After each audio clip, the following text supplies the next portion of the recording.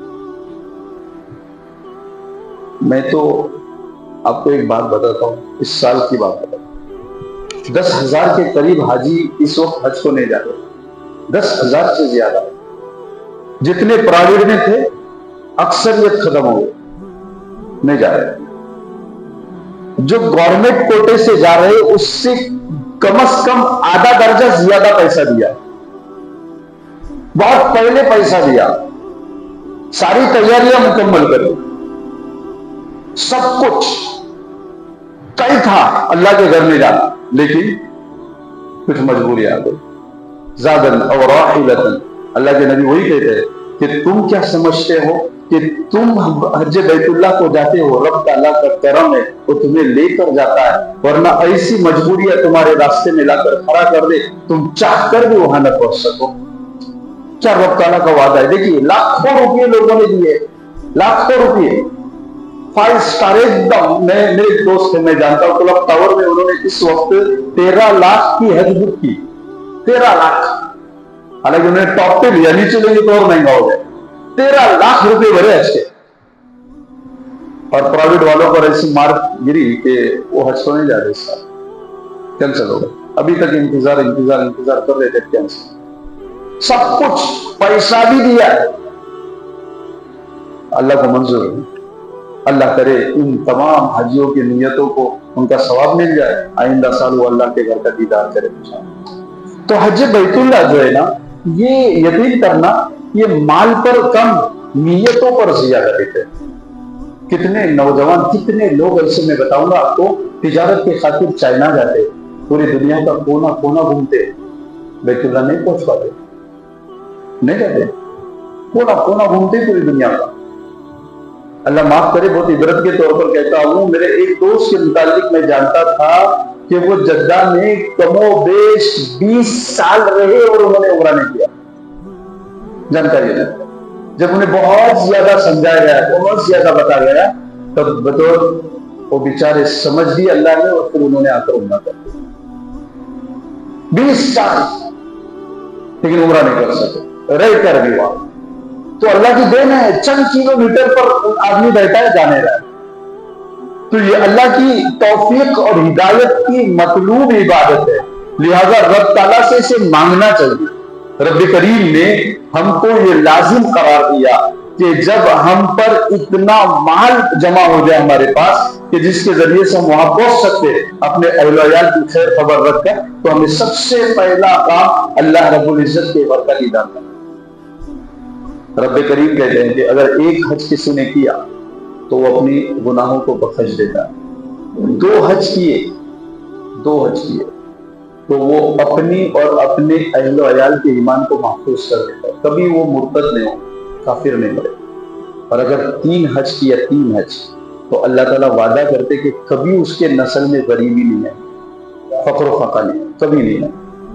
عجیب سی بات ہے، کبھی اس کے خاندان میں رب کریم غربت کو نہیں لائے۔ ایک ایسی جگہ جہاں پر رسول کریم صلی اللہ علیہ وسلم پہنچتے ہی رونا شروع ہو گئے۔ اللہ کے رسول صلی اللہ علیہ وسلم فتح مکہ کے بعد پہنچے ہیں، کعبۃ اللہ کو دیکھا ہے اور آنکھوں میں آنسو آئے، اور کہنے لگے کہ اللہ گواہ رہنا، میں اس گھر کو کبھی زندگی میں نہیں چھوڑتا، اور میری قوم مجھے یہاں سے نہیں نکالی، میری قوم نے مجھے یہاں سے نکالا، ورنہ میں اس گھر کو کبھی نہیں چھوڑتا۔ رسول کریم صلی اللہ علیہ وسلم فرماتے، تم اگر جانو کہ آسمان سے کتنے فرشتے کعبۃ اللہ کے طواف کے لیے اترتے، تو تم حسرت کرو کہ پاک پروردگار ایک دفعہ ان فرشتوں کے لشکروں کے درمیان ہمیں طواف کا موقع دے دے۔ کتنے فرشتے رہتے، بیت المعمور پر جو فرشتے طواف کرتے ہیں وہی فرشتے پھر نیچے کعبۃ اللہ کا طواف کرتے ہیں۔ فرشتوں کی ایک جمع غفیر، ایک جماعت رہتی ہے مکمل. تو رب کریم نے یہ اسلام کا رکن بنایا، فرض بنایا، اور جس کے اوپر جس کو استطاعت ہو صحت کے اعتبار. ایک بات بتاؤ، نماز ایسا عمل ہے، فرض ہے، لیکن اگر کسی کے وفات کے بعد کوئی نماز پڑھ سکتا ہے کسی کی طرف سے؟ بولو، نہیں پڑھ سکتا، نہیں کر سکتا. ایک واحد حج عبادت ایسی ہے جو آدمی کسی کے وفات کے بعد ہی کر سکتا ہے کہ اس کی طرف سے کرو، فرض ہے، بھیجو کسی کو اس کے نام سے. اب یہ کس کو بھیجنا؟ رسول کریم صلی اللہ علیہ وسلم کے زمانے میں کون گئے تھے؟ رسول کریم صلی اللہ علیہ وسلم کعبۃ اللہ کا طواف کرتے ہوئے کس صحابی سے کہا، کیا کہا؟ انشاءاللہ ہم آئندہ ہفتے آپ کے سامنے ضرور بیان کریں گے. آئندہ ہفتے آپ کے سامنے کعبۃ اللہ کی عظمت، اس کی تعظیم، اس کا درجہ، وہاں پہنچنا، حجر اسود کو دیکھنا، دعا کرنا، اور پھر اس مقام پر جا کر کس طرح رہنا، کیا وہ چیز ہے. اللہ کے نبی صلی اللہ علیہ وسلم نے کہا کہ کعبۃ اللہ میں جب جاؤ تو آپ پرندوں کو بھی نہیں مار سکتے، گھاس کو نہیں کاٹ سکتے، وہاں گھاس کو نہیں کاٹ سکتے، پرندوں کو نہیں مار سکتے. عجیب چیز، جس جگہ کو اتنا امن والا بنایا. دیکھو، پہلا گھر بنا اور وہاں پر سب سے پہلی چیز مانگی گئی، وہ رکھی گئی، وہ امن ہے. پیس یہ زندگی کا آدمی کے سب سے بڑی دولت ہے، بہت بڑی دولت ہے. آپ ہماری مسجد لے لیجیے، روزانہ مسجد میں جھگڑے، روزانہ مسجد میں جھگڑے، روزانہ مسجد میں جھگڑے. اللہ کا گھر ہو کر بھی آدمی آنے کو پسند نہیں کرتا. کیا ہے؟ روز جھگڑے، روز جھگڑے. امن ہے، آدمی دوڑ کر ہے. اسی لیے میں نے بعض اللہ والوں کو کہتے ہوئے سنا ہے کہ جب آپ مسجد کے منتظمین ہیں، مسجد کے خادمین ہیں، مسجد کے امام مؤذن ہیں، مسجد کے ذمہ دار ہیں، آپ کو اپنی مسجد میں لوگوں کے ساتھ اتنا بہترین سلوک کرنا چاہیے کہ جو آئے وہ آپ کے سلوک کو دیکھ کر بھی آئے کہ اللہ کا گھر ہے، یہاں سے پیار ملتا ہے، یہاں نفرت نہیں ملتی. اسی لیے آپ دیکھیں گے کہ کعبۃ اللہ کی جو ذمہ داری ہے، وہاں پانی پلانے کی، وہاں ساری چیزیں کرنے کی. آپ دیکھیں گے انشاءاللہ آئندہ سنیں گے بھی کتنے لوگ گئے، ان کو پوچھنا، بچے الٹی کر رہے ہیں، بچے کیا کیا کر رہے ہیں، کوئی پیشاب کر رہا ہے، کسی کا کیا کر رہا ہے. کوئی اتنی بڑی وہاں پر فورس ہے، اتنے بڑے لوگ لگے ہوئے، بڑے بڑے متوع ہیں. ایک آدمی آپ کو نہیں بولے گا ایسا کیوں ہوا. ایک آدمی ہے، بس ٹیم آ رہی ہے کام کر رہی ہے، ٹیم آ رہی ہے کام کر رہی ہے، بس ختم. 2 منٹ میں پتا چلے گا یا کچھ نہیں پتا، سب صاف ختم. ایک آدمی بھی آپ کو نہیں بولے. آپ کو یہ بھی نہیں پوچھا جائے ایسا کیوں ہوا. آپ چپل لے کے چل رہے ہیں، حالانکہ وہ ان کو خود کو اچھا نہ لگے، لیکن پھر بھی کچھ بھی نہیں بول رہے، کچھ بھی نہیں بول رہے. کیوں؟ اسی لیے دیکھیے، زبان ایک نہیں ہے، کچھ بھی ایک نہیں ہے. جب کعبۃ اللہ میں آپ طواف وداع کر کے باہر نکلتے ہو نا، جو جا کر آئے اسے پوچھنا، ان پولیسوں کی طرف دیکھ کر، وہاں کے ان متواؤں کی طرف دیکھ کر خود بخود رونا آتا ہے. بھلے وہ اس کا پیمنٹ لیتے ہوں گے، لیکن ایک درد جاگتا ہے کہ پاک پروردگار یہ کیسے ہو گئے، کیسے خود کی بوتل پینے کے لیے دے رہے. جو بزرگ ہے مینا عرفات میں چل نہیں پاتے، کندھے پہ اٹھا رہے. گھر کے امیر کبیر لوگ ہیں، چھوٹے چھوٹے چاکلیٹ جیب میں رکھ رہے، بچی آ رہی اس کو دے رہے. یہ محبت ہے. یہ اللہ کا گھر ہو یا وہ اللہ کا گھر ہو، یہاں کے لوگ ان محبتوں کو بانٹیں گے تو لوگ ڈبل آئیں گے. ہمارے یہاں الٹا ہے. چلو آئندہ جمعے انشاءاللہ سنیں گے. ہمارا وقت بھی ہو چکا ہے. اللہ تعالیٰ ہم کو عمل کی توفیق عطا فرمائے. سبحان اللہ، سبحانک اللہم و بحمدک، نشہد ان لا الہ الا انت، نستغفرک.